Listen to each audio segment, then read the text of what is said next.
여랑야랑 시작하겠습니다. 정치부 이현재 기자와 함께하겠습니다. 첫 번째 주제 보겠습니다. 김진표 전 국회의장이 보이는데 매우 뭐가 어떻다는 겁니까? 매우 유감입니다. 자, 김진표 전 국회의장의 회고록으로 정치권이 발칵 뒤집혔습니다. 지난 2022년 12월 윤 대통령이 이태원 참사 조작 가능성을 언급했다는 취지의 내용 때문입니다.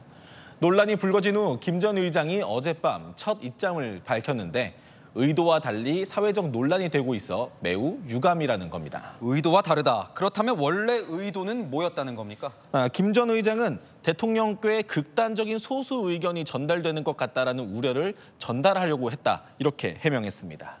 평소 윤 대통령의 소신과 추진력을 높게 평가했다. 이태원 참사 진상규명을 위한 대통령의 고심을 읽을 수 있었다라고도 썼습니다. 적극적으로 진화에 나선 모습이죠. 그런데 민주당은 이 윤 대통령 공세로 좀 키우고 있지 않습니까? 뭔가 좀 다른 느낌입니다. 네, 맞습니다. 김 전 의장과 윤 대통령이 취임 초기에는 이렇게 만찬 회동도 여러 번 할 정도로 사이가 좋았습니다. 아이고, 이렇게 뵙게 아주.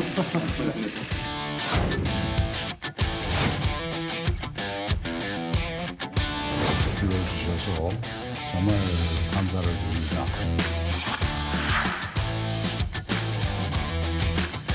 의장님께 매우 감사하게 생각합니다.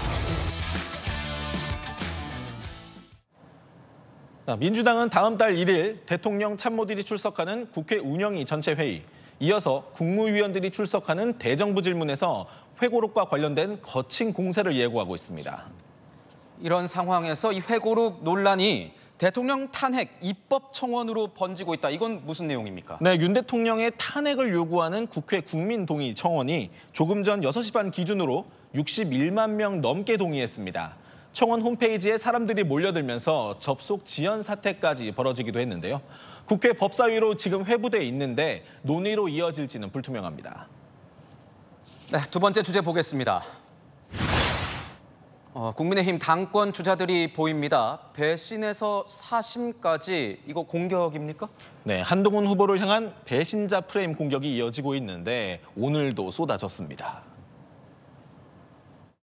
특정인을 위한 배신이 국민을 위한 배신이 아니라 사익을 위한 배신이라면 자신을 20년 동안 키웠던 그런 은혜에 대해서는, 인간관계에 대해서는 하루아침에 이것을 배신해도 되는 겁니까? 배신 공방이 사심 정치, 20년 키운 은혜까지 거론되며 더 거칠어졌습니다.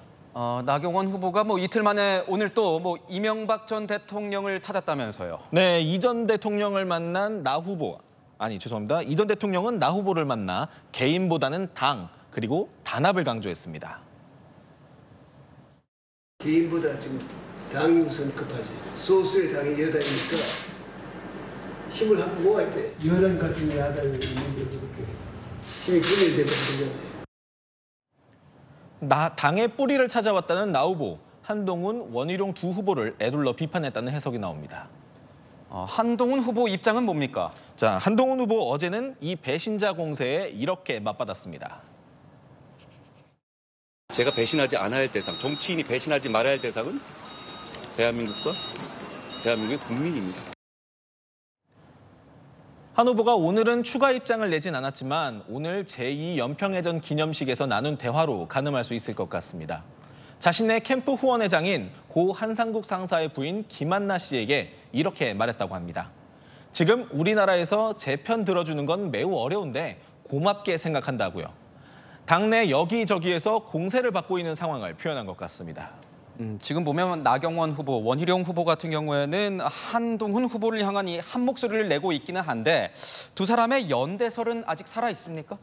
나경원, 원희룡 두 후보 모두 오늘 나원 연대설에는 선을 그었습니다. 더 이상 언급하고 싶지 않습니다. 일고의 가치가 없습니다. 진전이 없는 상태에서 거론할 필요는 없을 것 같습니다.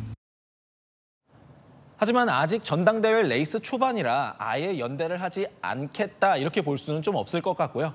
한동훈 후보 일강 구도를 흔들려는 원희룡, 나경원 후보의 행보를 계속 지켜보겠습니다. 네, 지금까지 여랑야랑이었습니다.